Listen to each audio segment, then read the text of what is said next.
할렐루야. 오늘 또 우리는 복된 날을 맞이했습니다. 오늘 주일입니다. 하나님께 예배를 드리는 날입니다. 오늘 성탄절을 하루 앞둔 12월 24일 하나님께 함께 예배드리는 여러분 모두에게 큰 은총이 임하시기를 축원합니다. 오늘 말씀의 제목은 구세주 예수님의 가르침입니다. 오늘 우리는 독생자이시면서 하늘에서 우리를 구원하시기 위해서 오신 그 예수님을 가르침을 받고 그 가르침을 실천하고자 하는 마음으로 오늘 이렇게 제목을 정했습니다. 그래서 구세주 예수님의 가르침이 오늘 제목이고 성경 말씀은 마태복음 22장 34절로 40절 말씀입니다. 오늘 말씀을 여러분 화면에 나옵니다. 같이 합독하겠습니다. 예수께서 사두개인들로 대답할 수 없게 하셨다함을 바리새인들이 듣고 모였는데 그 중에 한 율법사가 예수를 시험하여 묻되 선생님, 율법 중에서 어느 계명이 크니까? 예수께서 이르시되 내 마음을 다하고 목숨을 다하고 뜻을 다하여 주 너의 하나님을 사랑하라 하셨으니 이것이 크고 첫째 되는 계명이요 둘째도 그와 같으니 내 이웃을 내 자신같이 사랑하라 하셨으니 이 두 계명이 온 율법과 선지자의 강령이니라. 여러분, 온 율법과 선지자의 강령이라는 뜻 다 알고 계시죠?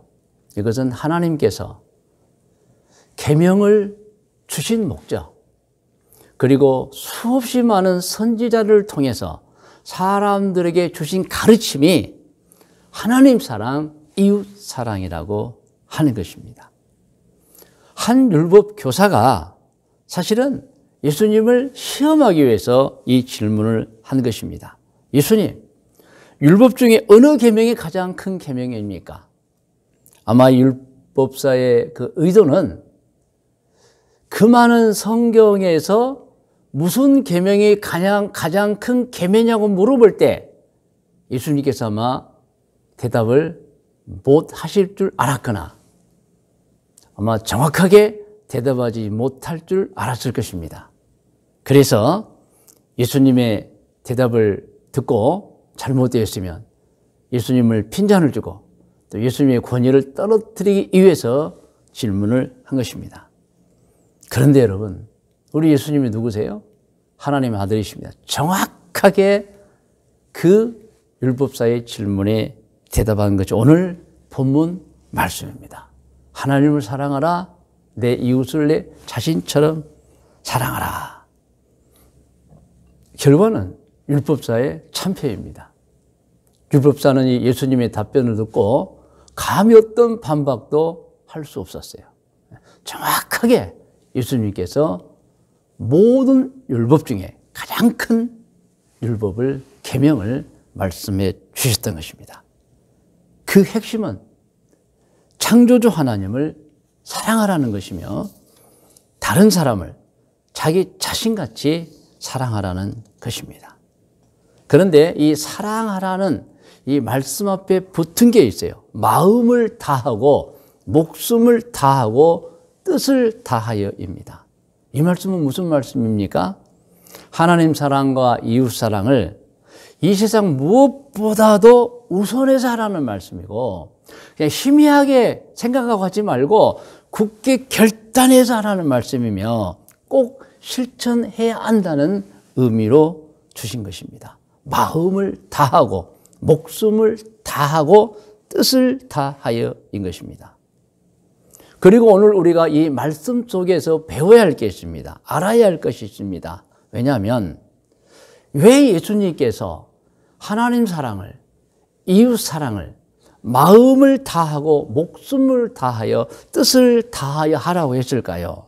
그 이유는 사람이 하나님을 사랑하고 이웃을 자신처럼 사랑하고 살면 현세에도 복을 받고 내세 하늘나라에서도 복을 받아 행복하게 살 수 있게 되기 때문인 것입니다. 할렐루야.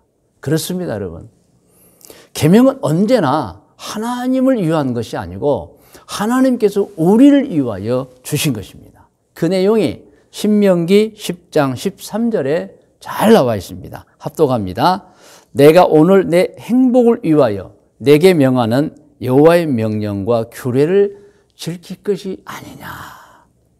내게 명하는 여호와의 명령과 규례 지키면 하나님도 물론 행복하시겠죠.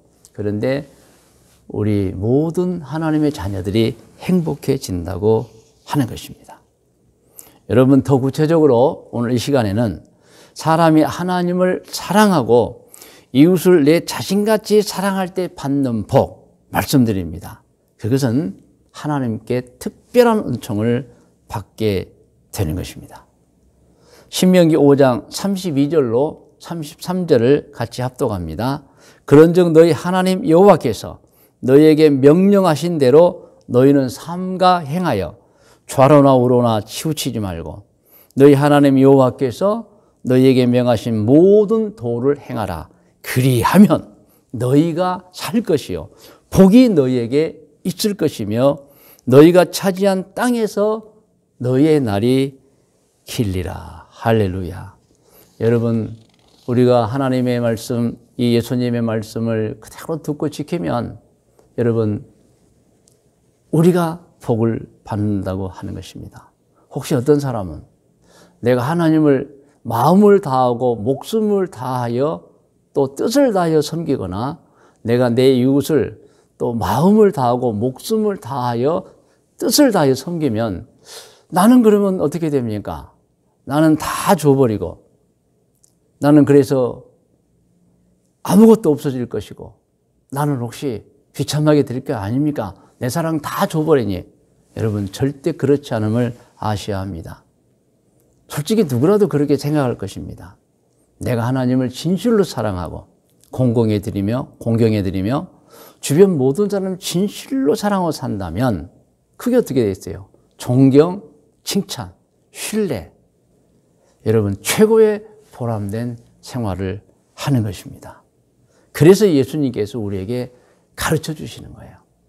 최고의 보람된 생활, 행복한 생활, 복을 받는 생활이 이것이다. 마음을 다하고 목숨을 다하여 뜻을 다하여 하나님을 사랑하고 이웃을 자신같이 사랑하라. 할렐루야. 여러분, 성경은 이렇게 하나님 사랑, 이웃 사랑을 하는 것을 이렇게 규정합니다. 한번 저를 따라해주세요. 하나님께 믿음을 보여드리는 행위입니다. 그렇습니다, 여러분. 우리가 하나님 사랑, 이웃 사랑을 하면 하나님께서는 나에게 믿음을 보여주는구나. 정말 내 말을 순종해서 저렇게 좋은 일을 하는구나 라고 판단하시며 하나님께서 흡족히 받으시고 마음 복을 주실 줄로 믿습니다. 여러분 아시죠? 아벨이 믿음으로 예배를 드릴 때 하나님 그 예배를 받으셨습니다. 그러나 가인은 믿음으로 드리지 않았어요. 하나님은 그 믿음을, 그 예배를 받지 않으셨습니다. 아브라함이 아들 이삭의 사건에서 믿음을 보여드렸습니다. 하나님이 어느 날 내 독자 이삭을 나에게 바쳐라. 제물로 바쳐라는 거예요. 아브라함이 믿음을 보여드렸어요. 하나님은 한 번도 나를 실망시킨 적도 없으시고 지금까지 나를 인도하신 분은 하나님이신데 하나님이 이렇게 명령하시면 무슨 뜻이 있을 것이라고 판단되어서 그냥 믿음을 보여드렸어요. 진짜 이삭을 제물로 바치려 했어요. 어떻게 되었습니까? 이삭이 제물로 바쳐졌습니까? 이삭이 죽었습니까? 아니잖아요. 하나님은 믿음을 본 것입니다. 그리고 여호와 이레의 기적을 주셨던 것입니다. 여러분, 요셉이 하나님께 믿음을 보여드릴 때 요셉은 어떻게 되었습니까? 그는 노예에서 일약 애굽의 총리가 된 복을 받았던 것입니다. 다니엘이 믿음을 보여드렸습니다. 어떤 일이 일어났습니까? 여러분, 사자굴에 떨어졌는데 그 굶주린 사자들이 입을 닫아버리는 정말 초자연적인 기적의 은총을 맛보았던 것입니다. 히스기야가 믿음을 보여드렸습니다. 어떻게 되었습니까? 병도 치료받고 죽을 병에서 치료받고 그리고 15년의 수완을 더 얻는 은총을 받은 것입니다. 할렐루야. 그러므로 여러분 오늘 주어진 계명 마태복음 22장 34절로 40절 말씀, 마음을 다하여 목숨을 다하여 뜻을 다하여 주 너의 하나님을 사랑하고 내 이웃 역시 마음을 다하여 목숨을 다하여 뜻을 다하여 자신같이 사랑하면 그 믿음을 보여드리면 하나님께서 여러분 모두에게 복의 복을 더하여 주실 줄로 믿습니다. 이제 말씀의 묵상과 적용 고면입니다. 우리 모두 하나님께 믿음을 보여드리며 사십시다. 할렐루야. 여러분 다시 한번 여러분에게 말씀을 드립니다. 우리 모두 하나님께 믿음을 보여드리면서 사십시다. 하나님께 우리가 믿음을 보여드리는 것은 예수님의 가르침입니다. 하나님 사랑, 이웃 사랑입니다. 곧 하나님의 계명을 지키고 모든 사람을 아주 귀하게 여기고 친절하게 대하면서 사는 것입니다. 여러분 이거 꼭 아셔야 합니다. 사람과의 관계는 헤어질 때 다시 만나고 싶은 사람이 되어야 합니다. 여러분 헤어질 때 이거 시원하구나 이런 관계가 되면 안 됩니다. 사람과의 관계는 헤어질 때 다시 만나고 싶어하는 관계가 되어야 합니다. 그리고 사람과의 관계는 함께 있으면 편안을 주는 사람이 되어야 합니다. 그런데 함께 있으면 무엇인가 불편하고 안절부절 못하고 빨리 갔으면 좋겠고 이러면 잘못 사람과의 관계를 설정하는 것입니다. 함께 있으면 아주 편안하게 느껴지는 사람이 되어야 합니다. 편안을 주는 사람이 되어야 합니다. 함께 있으면 유익을 받는 사람이 되어야 합니다. 함께 있으면 손해보고 귀찮고 힘들어지고 하면 안 됩니다. 여러분. 그러면 누가 헤어질 때 다시 만나고 싶은 사람이죠? 누가 함께 있으면 정말 편한 사람이죠? 누가 함께 있으면 유익을 주는 사람이죠? 그것은요, 상대를 자신처럼 사랑해주는 사람인 것입니다. 항상 먼저 주고, 또 조건도 없이 주고, 그리고 무엇을 줄 때 무슨 말도 하지 않고 주고, 준 것은 잊어버리고, 할렐루야. 그리고 줄 때 받을 것 생각하지 않고 행하는 사람이 헤어질 때 다시 만나고 싶은 사람. 칭찬받습니다. 존경받습니다. 그리고 언제나 상대를 존중해주는, 그러니까 상대보다 나를 낮게 여기고 그를 존중해주는 이런 사람은 모든 사람에게 감동을 주는 사람이 되는 것입니다. 여러분, 다른 사람은 나에게 아주 중요한 사람입니다. 그러므로 우리가 이 중요한 사람들을 친구로 만들어야지 적으로 만들면 안 됩니다. 여러분 마태복음 7장 12절을 같이 읽겠습니다.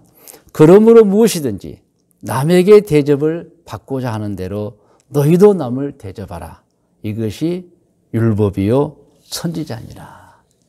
사랑하는 성도 여러분, 여러분이 누군가에게 행한 그 아름다운 행함은, 그 선한 일은 어느 날 여러분에게 돌아올 것입니다. 그리고 여러분에게 뿐만 아니라 여러분의 자손들에게도 돌아올 것입니다. 시편 37편 23절로 26절을 같이 합독합니다. 여호와께서 사람의 걸음을 정하시고 그의 길을 기뻐하시고, 이것은 하나님이 다 아시고 인도해 주신다는 것입니다. 24절, 그는 넘어지나 아주 엎드러지지 아니하면 여호와께서 그의 손으로 붙드심이로다. 내가 어려서부터 늙기까지 의인이 버림을 당하거나 그의 자손이 걸시감을 보지 못하였도다. 그는 종일토록 은혜를 베풀고 꾸어주니 그의 자손이 복을 받는도다. 여러분, 우리가 하나님을 사랑하면 하나님이 얼마나 우리를 기쁘시고 얼마나 우리에게 복을 주겠습니까? 여러분, 우리가 내 이웃을 자신처럼 생각하고 사랑해주면 여러분, 그들이 얼마나 좋아하겠습니까?